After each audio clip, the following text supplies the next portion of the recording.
저번 시간에 이어서 또 계속 가겠습니다.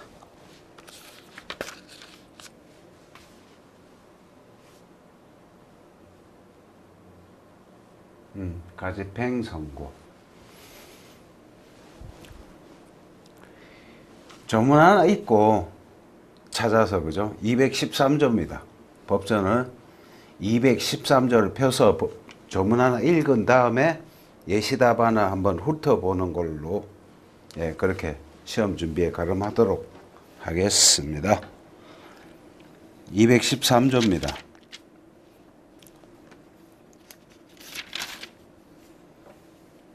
가지팽의 선고 이렇게 되어 있습니다. 예, 천천히. 재산권의 청구에 관한 판결은, 재산권이라 해야 되는구나.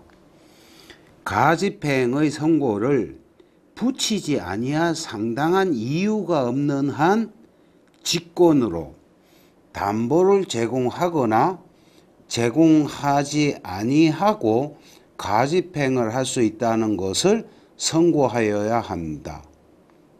조문이 읽으면은 한단 말인지 안 한단 말인지, 그죠? 직권으로 한단 말입니다. 다만 엄금 수표금 청구에 관한 판결에는 담보를 제공하게 하지 아니하고 가지팽 선고를 하여야 한다. 엄수표는 비교적 간단한 사건이고, 거기다가 또 담보 제공까지 하면, 그죠? 거기까지는 우리 몰라도 될 것 같습니다. 가지팽 선고는 직권으로 한다. 청구 취지에 들어가죠, 그죠? 사항 제1항 및 제2항은 가지팽할 수 있다라는 판결을 구합니다. 굳이 그렇게 안 쓰더라도 직권으로 해주는 겁니다, 그죠? 재산권 선고에는 2항 법원은 직권으로 또는 당사자 신청에 따라 채권 전액을 담보로 제공하고 가지팽을 면제받을 수 있다는 것을 선고할 수 있다. 그렇군. 3항 보니까 1항 및 2항 선고는 판결 주문에 적어야 한다. 214조 담보 규정이고, 215조 또한 가지팽 선고 실효 가지팽의 원상 회복과 손해배상 해가지고 15조까지 가지팽에 관한 조문이었고요. 16조부터 이제 기판령 나오는 겁니다. 그 조문을 안다 치고 가지팽 선고에 대해서 여기는 법 조문 인용을 잘 안 하셔가지고 그 조문 두 개만 알면은 가지팽 이 정도는 쓸 수 있는데, 그죠? 가지팽 선고를 하면 미확정 종국 판결이 선고된 경우와 마찬가지로 미리 집행력을 주는 형성적 재판이다. 미리 집행력을 주는 이 말은 가등기, 가집행, 가처분, 가짜 붙은 게 원래 그렇잖아, 그죠? 법상 제도에서 가압류, 가짜들은 제도들이 많이 있는 것처럼 가집행도 본 집행을 하게 되면 집행을 못할 염려가 있어, 그죠? 그래서 미리 집행력을 주는, 미리 집행을 해놔 놓고 그게 집행이 맞는지 틀린지는 본안 재판이 길게 걸리니까 그때 가서 확정해 놔 놓고 그때 집행하려면 집행이 어려울 수 있으니까 미리 집행해 놓고 나중에 따져보자. 대부분 가집행대로 본안이 되죠, 그죠? 그렇지만 엄밀하게 따져봐야 되잖아, 그죠? 가등기도 마찬가지잖아요. 본등기 할 때는 이미 등기가 다른 사람한테 가 있을 수도 있어, 그죠? 그러니까 가등기를 먼저 해놓는 거예요, 그죠? 그러고 나서 나중에 가등기에 기한 본등기를 하게 되면 그 순위가 가압류 순위로 소급한다. 가압류, 가처분, 가짜들이 다 그렇잖아. 임시로 미리 해놔놓고 나중에 본 행위가 있을 때 가짜 행위로 효력을 소급시키는, 그 중에 생각하시면 됩니다. 가집행이라는 것도 미리 집행력을 주는 형성적 재판이다. 영미법, 독일법이 저렇다. 필요성, 저런 필요성이 있겠다. 요건 이제 213조 얘기하신다, 그죠? 213조 가지고 요건 자르는 건데, 그죠? 예, 재산권 청구에 관한 것이고 전국 판결이고 집행할 수 있어야 되겠죠. 설설이 있답니다.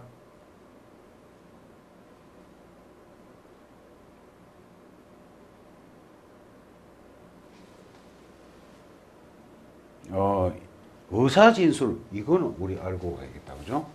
의사의 진술을 명하는 판결, 이게 판결에 의한 등기할 때, 그죠? 판결에 의한 등기를 할 때 의사 진술을 명하는 판결, 과연 가집행이 가능한가? 가집행은 견해도 있으나, 견해도 있으나 견해는 삭제. 이러한 판결은 강제 집행 절차가 불필요하고 의사 진술의 간주는 판결의 확정과 동시에 비로소 효력이 생기는 것이므로 이러한 판결에는 가집행 선고를 붙이지 못한다. 는 것이 판례이다. 뭘 해석하는 것이 타당하다. 뭘 타당해, 타당하게. 그게 판례입니다. 우리 유권에서 그렇습니다. 그죠? 집행 절차가 없잖아. 그죠? 관념적으로만 존재하는 거지. 그죠? 의사 진술했으면 그걸로 끝나는 거야. 그래서 등기는 그 판결문 가지고 혼자 가서 등기하는 거예요. 그죠? 혼자 가서. 의사 진술을 했으니까 등기 신청에 의사 표시를 했어, 이미. 그죠? 판결이 확정됨으로써. 그래서 집행 절차라는 게 현실적인 집행 절차가 없다. 그래서 가집행하는 것이 아무런 의미가 없다입니다. 그리고 허용되지 않는 경우 가압류 가처분에는 즉시 집행력 생기니까 가집행은 집행력이 없어서 미리 집행력을 주는 건데 가압류 가처분에는 즉시 집행력이 생겨버리잖아. 그죠? 가압류 가처분에다 무슨 가집행을 해. 그죠? 가집행 선고 필요 없다. 그렇다. 청구기가 각하는 그렇다. 상당한 이유에 관한 이야기입니다. 절차 방식, 담보 제공. 네, 여기서는 이렇게 읽고 지나가는 걸로 하겠습니다. 좋습니다.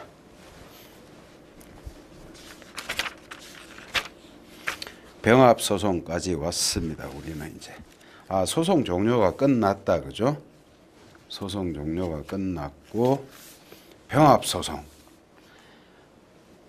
객관적 병합은 청구가 여러 개일 때, 주관적 병합은 당사자가 여러 명일 때, 복잡한 부분입니다. 그래서 소의 객관적 병합, 이런 문제를 푸는데, 여기는 다 같이 읽어봅시다. 읽고 또 사례들이 계속 나오니까, 그죠? 객관적 병합이라는 것은 원고가 하나의 소송 절차에서 여러 개 청구를 하는 거다. 그렇다. 인정 취지는 저렇고 원시적 병합 처음부터 하는 거고 후발적 병합은 나중에 하는 것이다. 구별은 개념이 저렇다. 병합 요건 암기합니다. 그죠? 동종 절차 수개 청구가 동종 소송 절차에서 심판될 수 있을 것이라야 된다. 동종 절차 공통관할권, 동종절차 공통관할권, 각 청구에 관하여 수소법원의 관할권이 있을 것, 원칙적으로 결령관계가 있을 것을 요하지 않는다.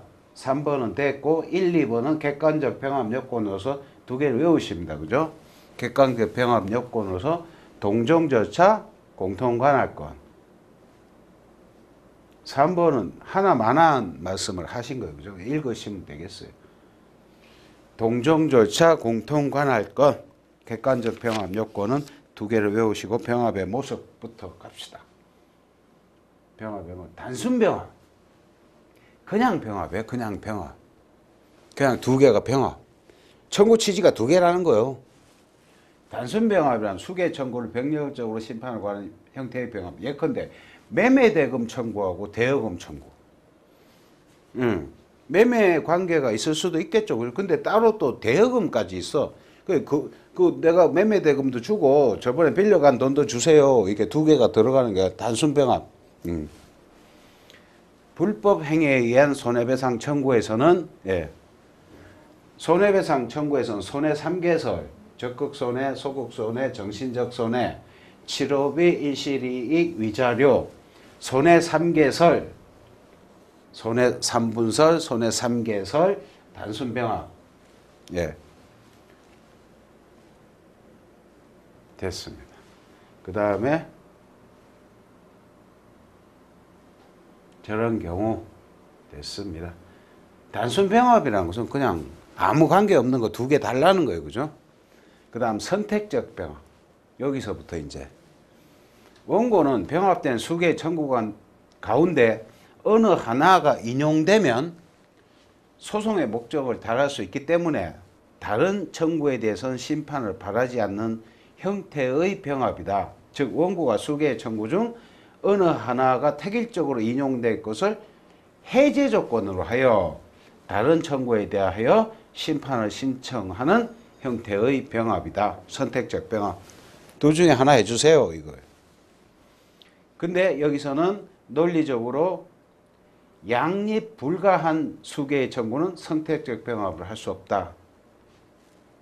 읽으면서 봅시다.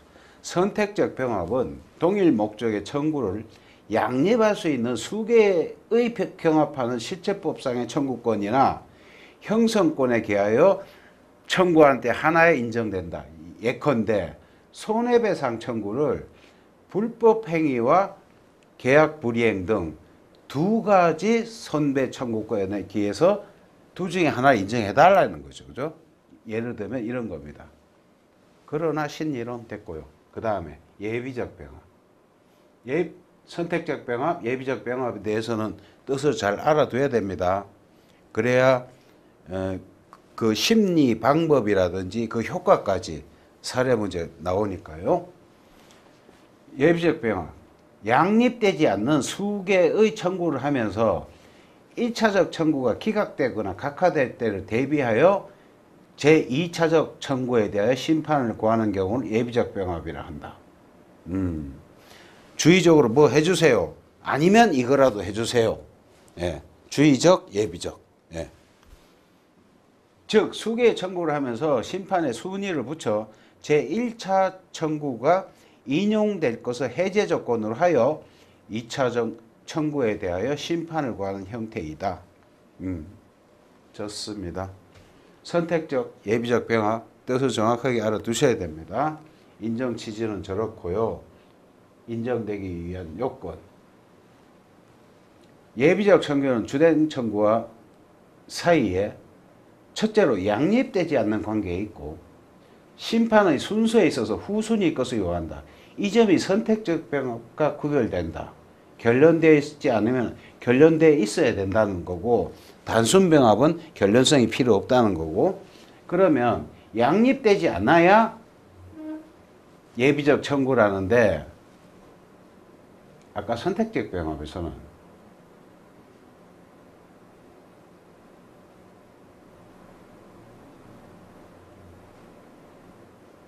양립할 수 없는 아니겠다. 그죠? 좋습니다. 결론되죠. 예비적 병합이라고 할 수 없는 경우 제1차적 청구와 2차적 청구 간의 양립되지 모순관계가 아니고 됐습니다. 이건 쭉 읽어보시고 심판, 병합 요건의 조사, 심리의 공통 여기서부터 병합 요건은 당연히 소송 요건이죠. 그러니까 직권 조서 사항입니다. 그죠? 병합 요건, 주관적 병합도 마찬가지예요. 이 사람들이 공동소송도 공동소송 요건이 맞아야 되는 거죠. 또한 그가 소송 요건이고 직권 조서 사항입니다. 심리의 공통, 종국 판결 여기서부터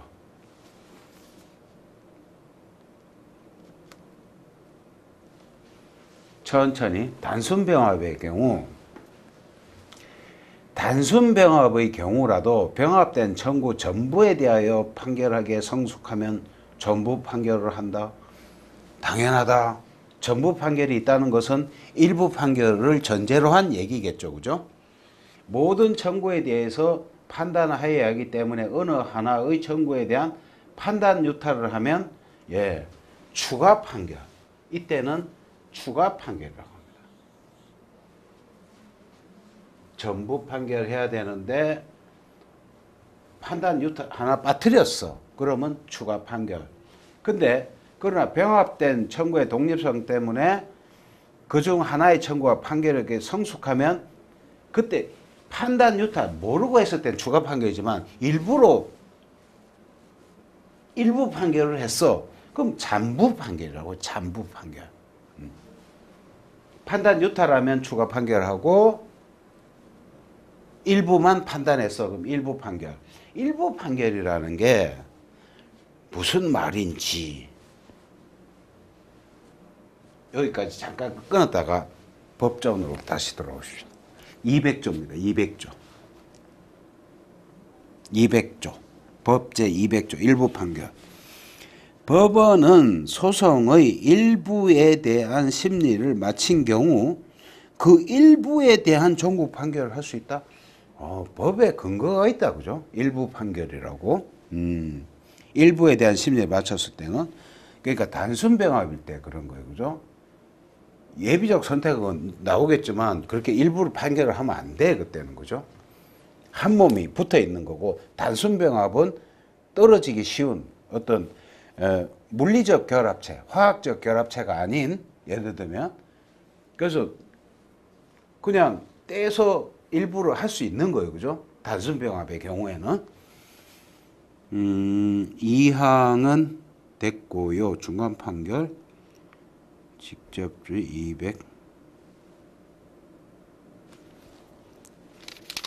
200조를 찾았고 나오면 또 찾읍시다.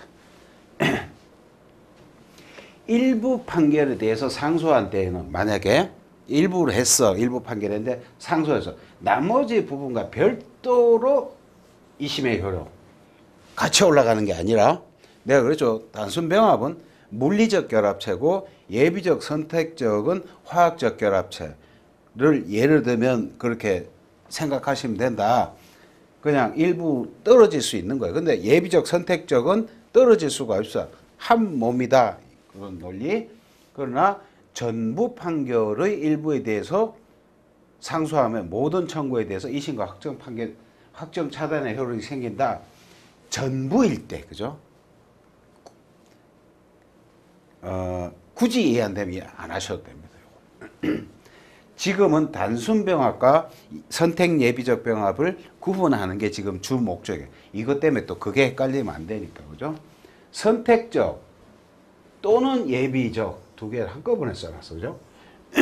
저게 한 용어가 아니라 선택적 병합, 예비적 병합 두 단어를 합쳐놓은 거예요. 그런 경우에는 수개의 청구가 하나의 소송 절차에 불가분적으로 결합 이겁니다, 그죠? 불가분적으로 결합되어 있기 때문에 변론의 분리는 물론 일부 판결을 할 수 없다. 단순 병합 때나 하는 거다. 일부 판결은 즉 전부 판결을 해야 된다. 또 올라가 봅시다. 판단의 방법. 선택적 병합의 경우 원고 승소 판결에 있어서는 이유 있는 청구 중 어느 하나를 선택하여 판단하면 되며 나머지 청구에서는 심판 안 해도 돼. 둘 중 하나 해달라고 그랬으니까 그냥 하나 해주면 돼. 그죠? 근데 원고 패소 판결을 할 때는 전부에 대해서 다 해야 돼. 원고 승소에서는 둘 중 하나만 해주면 되고 원고 패소 판결을 할 때는 전부에 대해서 배척하는 판단. 선택적 병합이니까. 둘 중에 하나 해주세요. 그럼 둘 중에 하나 해줬으면 됐잖아. 그죠? 근데 둘 다 안 된다. 그랬을 때는 이것도 안 되고 저것도 안 된다는 이유로 설명을 해줘야 된다. 그죠? 예비적 병합. 1차적 청구가 인용됐을 때는 2차적 청구에 대해서 심판할 필요가 없어. 그죠? 해달라고 해준 거야.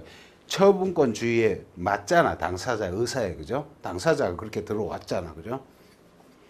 1차적 청구가 근데 인용될 때는 심판할 필요가 없지만 기각될 때는 판단을 해야 돼. 2차적 청구에 대해서. 왜? 이거 아니면 이거 해주세요 그랬는데 이거 안 되면 이거 여기에 대해서 되는지 안 되는지 얘기를 해줘야 될 거 아니에요, 그죠? 그 얘기입니다. 1차적 청구를 기각하고 2차적 청구를 인용할 때는 판결 정문에 먼저 1차적 청구의 기각 표시하고 다음 예비적 청구 인용한 뜻을 표시해야 된다. 됐습니다.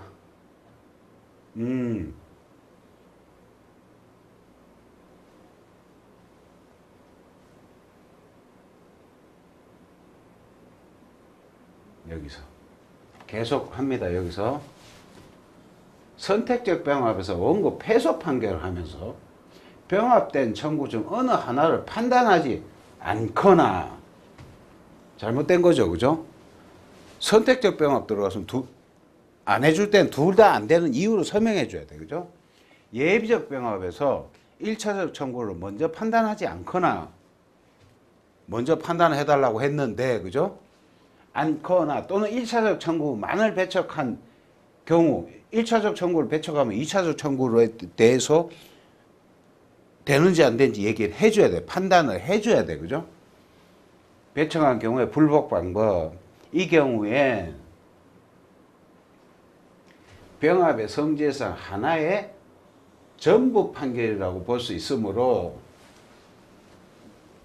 하나의 전부 판결. 잘못됐지만 그죠? 그것은 판단 유탈이에요. 여기에 보면은 판단 유탈에 상소로 사유가 있어. 그죠? 재심 사유 같은데 451조.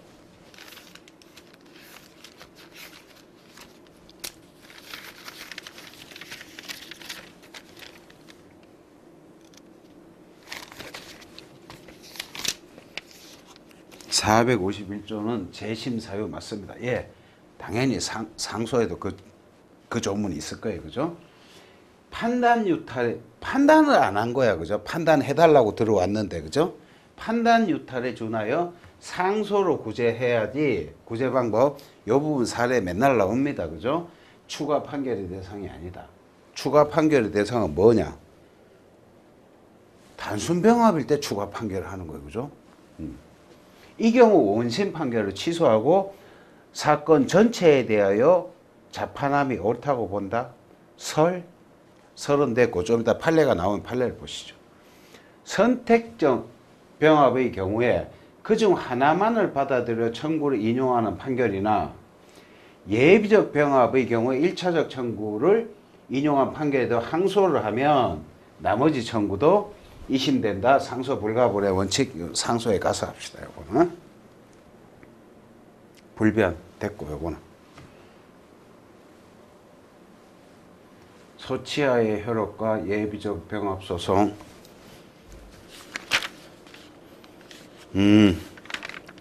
사례. 예, 요 사례는 자세히 풀고 갑시다. 일단 사안 파악하십시다. B는 A에게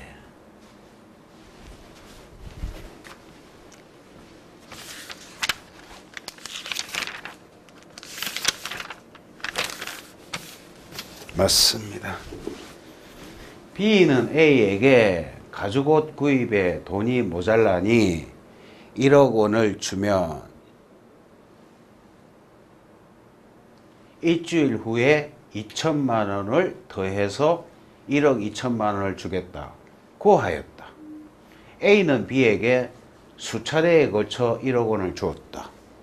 그렇다. B는 위 1억 원으로 가죽옷을 구매하여 의류 생산 납품 판매업체를 운영하는 C에게 납품하였다. C는 원래 피고가 납품한 가죽 의류 제품을 일본의 거래처에 납품하려고 했으나 제품에 하자가 있어 납품하지 못하고 국내에서 위탁 판매, 직영점 판매의 방법으로 처분하기로 하였다. 그런데 위 가죽 의류 제품 판매가 잘 이루어지지 않아 C가 B에게 물품 대금을 지급하지 못하였고 B도 A에게 돈을 돌려주지 못하였다. 이러한 저간의 사정이 있었다. 그렇군. 한 문제 한 문제 봅시다.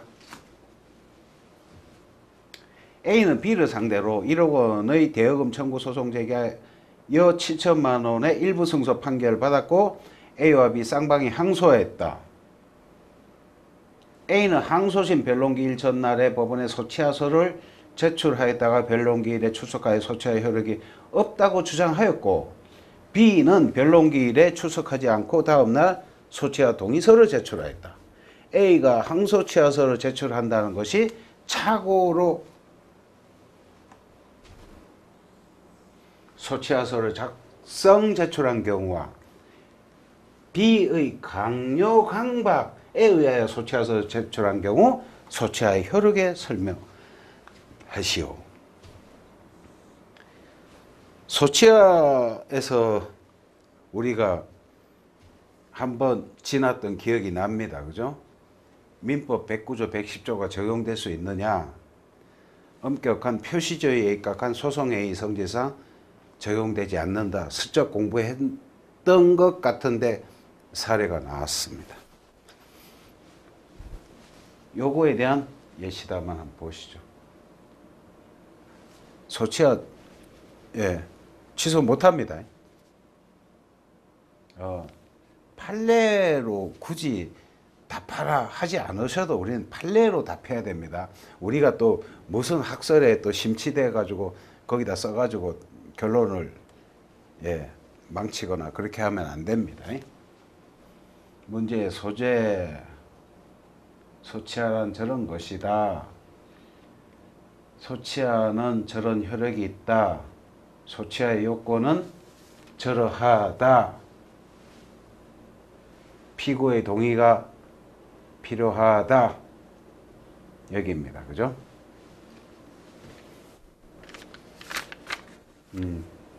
여기서 천천히 한번 읽어봅시다. 소치하가 내가 착오나 사기 강박에 의해서 즉 민법 109조나 110조에 하자가 있는데 그걸 내가 혹시 취소할 수 있을까? 그거에 관한 판례입니다. 소송조차의 명확성과 안정성을 기하기 위해 표시주의가 관철되어야 하는 소송행위이므로 민법 109조 110조에 의해서 취소할 수 없다는 입장이다. 그렇다. 원칙이다. 다만 소송행위가 사기강박 등 사기강박은 110조다. 그죠? 형사상 이게 들어가야 돼. 처벌받을 타인의 행위로 인하여 이루어졌다고 하여도 그 타인의 행위에 대하여 유죄 판결이 확정되고 그러니까 그 형사상 처벌받은 행위라 는 것만으로는 안 되고 유죄 판결이 확정이 돼야 돼. 확정되고 그 소송행위가 그에 부합되는 의사 없이 외형적으로만 존재할 때 하나여 민사소송법 유추 해석하여 그 효력을 부인할 수 있다. 그 해석감이 상당하므로 타인의 범죄행위가 소송행위라는데 착오를 일으키게 한 정도에 불과할 뿐 의사는 존재하잖아. 그죠? 의사가 존재할 때는 효력을 다툴 수 없다. 고하여 재심 규정 유추 유죄 확정 판결을 요한다는 입장이다. 판례의 입장이다. 그 다음에 또 이런 판례도 있습니다. 형사 책임이 수반되는 타인의 강요와 폭행에 의하여 이루어진 소치하의 약정과 소치하서 제출은 무효이다.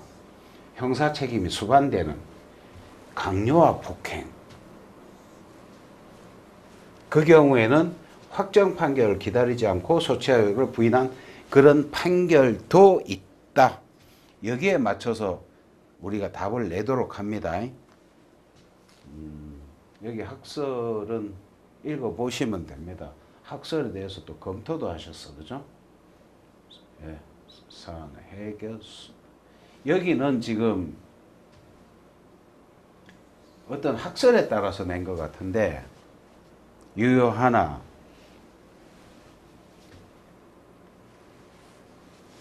여기까지 판례하고 맞는 거예요. 강요 강박에 의해 제출한 경우는 부인할 수 있다. 이게 어떤 학설의 결론인 것 같아요. 그죠? 판례에 의하면 안 되죠. 그죠? A가 소취하여 부인하면서 기지한다. 뭐 이렇게 할 것이다. 이분의 견해입니다. 이거는 어떤 학설에 따라서 푸신 것 같은데 아까 우리가 읽은 판례에 의하면 원칙적으로 109조, 110조 다 안 된단 말이에요. 그죠? 그러니까 안 된다는 판례의 입장을 견지하면서 사안의 해결을 다시 해줍니다. 우리는 그죠? 판례에 의해서도 이건 안 돼. 그죠? 그렇습니다. 또 2점.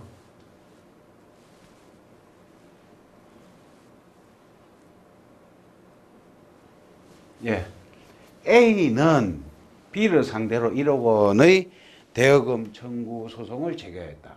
제1심 법원은 A는 1억 원을 C에게 전달해달라는 취지로 B에게 준 것에 불과하다는 이유로 A의 대여금 청구를 기각하였다. A는 항소심에서 C를 예비적 피고로 추가하여 B를 주의적 피고로 하는 공동소송으로 소변경 신청을 하였다. A의 신청의 당부를 설명하시오.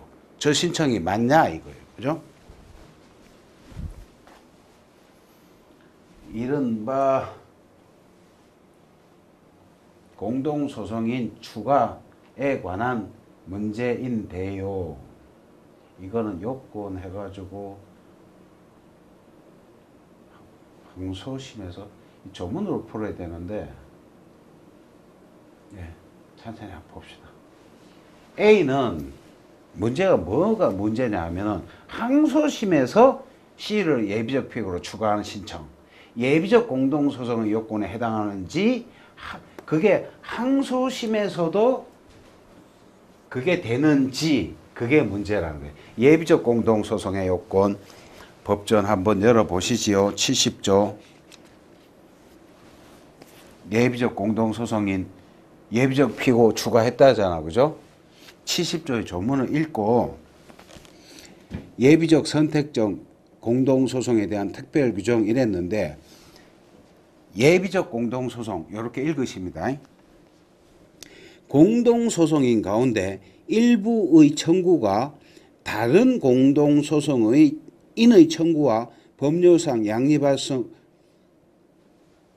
없거나 공동소송인 가운데 일부에 대한 청구가 다른 공동소송인에 대한 청구와 법률상 양립할 수 없는 경우에는 67조 내지 69조를 준용한다. 여기까지 딱 끊으시고 67조 내지 69조라 했으니 67조 내지 69조를 보니 바로 앞에 있습니다. 그죠? 그 중에서 68조를 보시오. 68조. 필수적 공동소송인의 추가. 법원은 67조 1항의 규정에 따른 공동소송인 가운데 일부가 누락된 경우에는 밑줄 제1심 변론이 종결할 때까지 원고 신청에 따라 결정으로 원고 또는 피고를 추가하도록 허가할 수 있다. 여기까지. 그러면은 예비적 공동소송에서 필수적 공동소송인을 추가를 하고 싶어. 항소심에서 했대요. 그럼 이 조문상 안 되잖아. 그죠? 68조, 70조에서 68조를 준용한다고 했는데 68조에 보니 제1심 변론 종결할 때까지 이렇게 돼 있는 거예요. 그죠? 그러니까 안 되는 거예요. 그죠? 근데 여기 한번 예시답안 한번 보실까요?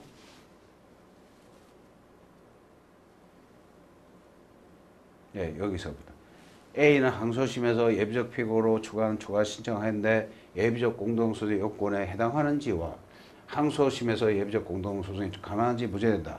예비적 공동소송의 요건 70조 우리 읽었지 않습니까? 그죠?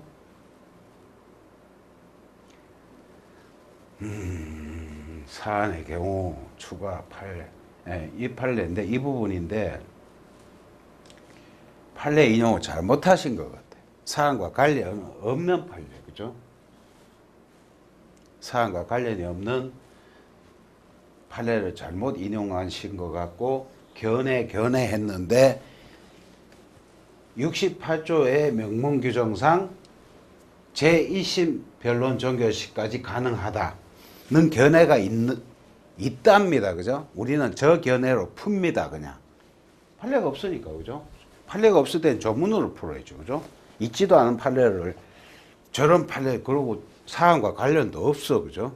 잘못 인용하신 것 같고, 그럴 때는 조문으로 푸시면 됩니다. 68조의 명문규정. 명문규정이니까 70조에서 68조 준용하고 있으니까 규정이 그렇잖아요. 1심 변론 종료 시까지만 가능하다는 거죠. 그래서 견해가 타당하다. A의 신청은 부당하며 항소심 법원은 기각하여야 한다. 신청 기각. 좋습니다. 다음 3번 또 문제를 보십시다.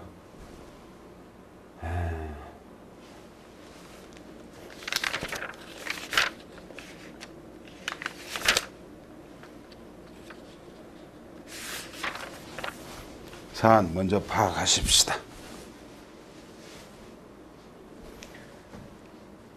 A는 B를 상대로 1억 원의 대여금 청구 소송을 제기했는데 불법 행위에 기한 손해배상 청구를 예비적 청구로 추가하면서 대여금 청구를 주의적 청구로 변경하였다.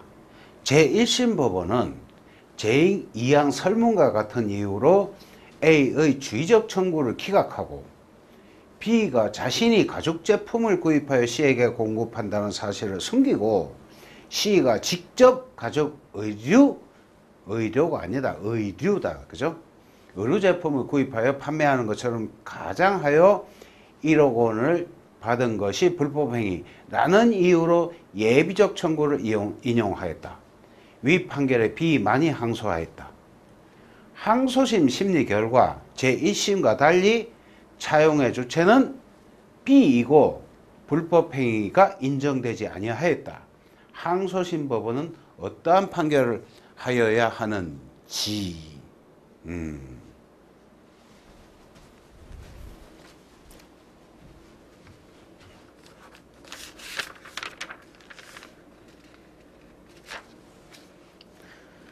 예, 객관적 병합. 답을 아주 복잡하게 써놓으신 것 같은데 간략하게 정리하겠습니다. 우리는.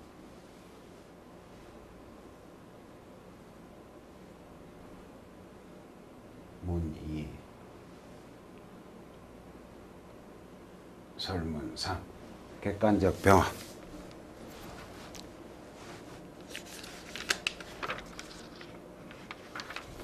예, 청구병합이라고 일반론으로 좀 써놓으신 것 같아요. 청구병합이라는 것은 원고가 하나의 소송 조차 여러 개 청구하는 경우 말한다. 조문이 있다. 저렇다. 사안에서 A의 대여금 청구 소송과 불법행위에 대한 손해배상 청구의 병합 형태가 문제되고 양립 가능한 경우에도 당사자가 심판 순서를 붙여 예비적 병합 형태로 청구할 수 있는 지가 문제되는데 판례와 학설에 따라 사안은 선택적 병합으로 볼 경우와 예비적 병합으로 볼 경우를 나누어서 복잡하게 판단하기로 하지 마시고요. 우리는 판례에 따라서 간략하게 판단하도록 하겠습니다. 병합 형태 다 아는 거고.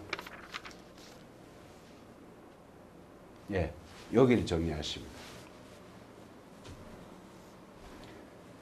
설문과 같이 주의적으로 대여금 청구하고 예비적으로 기망당한 금원의 손해배상을 청구하는 경우 병합의 형태가 선택적 병합인지 예비적 병합인지 여부는 당사자의 의사가 아닌, 그죠? 이렇게 이해하십니다. 이건 소송행위잖아. 그죠? 민법이라면 당사자의 의사 탐구에 충실합니다.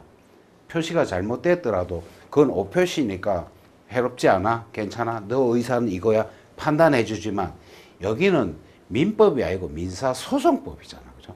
소송법. 절차법에서는 당사자의 의사가 아닌 병합 청구의 성질을 기준으로 객관적으로 판단한다. 고하여 주의적 청구와 예비적 청구는 그 명칭으로도 불구하고 실질적으로는 선택적 병합이라는 것이죠. 그죠? 그래서 선택적 병합으로 풀어나가는 거예요. 그죠? 그거 우리가 잘 모르니까 선택적 병합 다 써주고 예비적 병합도 다 써주고 그럼 채점하는 분이 정답에 해당한 부분을 찾아가지고 채점해야 되니까 그죠? 그럼 둘 다 썼다. 그럼 문제 푼 것도 아니야. 그죠? 답해봐라 그런데 모든 경우를 다 써줬어. 문제의 답이 아니죠. 그죠? 정확한 답을 해야지. 이럴 수도 있고 저럴 수도 있다. 그건 시험 답안이 아니죠. 그죠? 그렇게 경우를 나누어서 의견을 제시하고 이랬으면 그렇지만 분명히 문제를 줬는데 문제를 글쎄 문제로 답하는 꼴이 아닐까요? 저는 그렇게 생각이 됩니다. 그래서 쭉 올리겠습니다.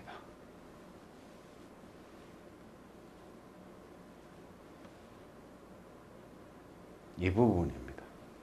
이 부분이 답이죠. 그죠? 항소심의 판결 선택적 병합으로 봐야지 이렇게 보고 또 예비적으로 보면은 저렇다. 저는 그렇습니다. 그럼 문제를 냈는데 문제로 답한 게 아닌가. 그 모든 경우를 다 문제와 답이 분명해야지 물은 게 그죠? 천천히 보십시다. 주의적 청구 부분도 심판 범위에 해당하므로 예비적 청구를 기각하고 주의적 청구를 인용할 수 있다. 문제는 동일한 주문을 선고하여야 하므로 문제는 항소를 기각할 것인지 항소를 인용하고 제1심 판결을 취소해야 하는지가 문제되는데 판례 결론 이겁니다. 그죠? 판례는 요걸 학습하시는 거예요. 선택적 병합으로 풀어준다면 심리한 결과 그 청구가 이유 있다고 인정되고 그 결론이 제1심 판결의 주문과 동일한 경우에도 피고의 항소를 기각해서는 안 되며 제1심 판결을 취소한 다음 새로이 청구를 인용하는 주문을 선고해야 한다. 요것이 답입니다. 그죠? 따라서 판례에 의할 때 제1심 판결 취소 A의 주의적 청구를 인용하는 판결까지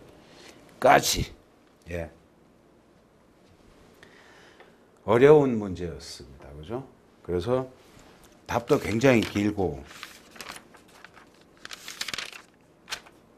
간단하게 정리하시는 것이 나중에 시험 임박해서 정리하시기에 좋을 듯 합니다.